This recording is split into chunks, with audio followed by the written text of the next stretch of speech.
Ayan, shout out dyan sa ayan na Jules Vlog. Huwag kalimutan ang inyong lingkod, laging nagsasabi sa inyo na magandang buhay. Ayan guys, dito tayo sa Araneta Center, yung alam yung maglaro ang PBA, mga sport na mga pang-international. Ito yung bagong Araneta Center. Ayan guys, pakita ko lang sa iyo. Ayan, Smart Araneta Coliseum. Ayan, dito to sa Cubao, Quezon City guys. Ayan, dito to makikita ang Smart Araneta Coliseum.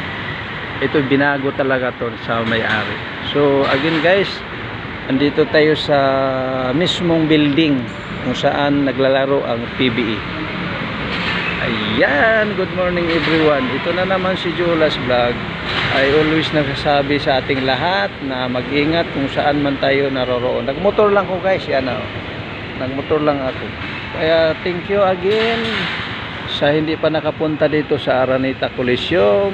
Ito na guys, ang ipakita ko yung labas. Sa labas lang to ng Araneta guys. Ayan ayan ha. Sa labas lang to ng Araneta guys, hindi to sa loob. Pero napakaganda na kasi binago na ito. Bago na talaga. Ayan kita nyo naman. Ayan Araneta, Smart Araneta Center. Ayan guys, napakaganda ha. Napakaganda ito. So wala pa kanong tao pag walang laro. Pero pag may laro, maganda talaga. Ayan guys, ito na naman ang inyong lingkod nang sasabi sa inyo na please subscribe Jonathan Amila.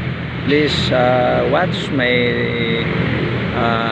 page and my videos. Thank you and mabuhay tayong lahat nandito sa Jonathan sa Araneta Center. Ayan, ipalapit natin para Smart Araneta Center. Ayan, good morning everyone. Mabuhay tayong lahat. Ayan, God bless all the time. Thank you.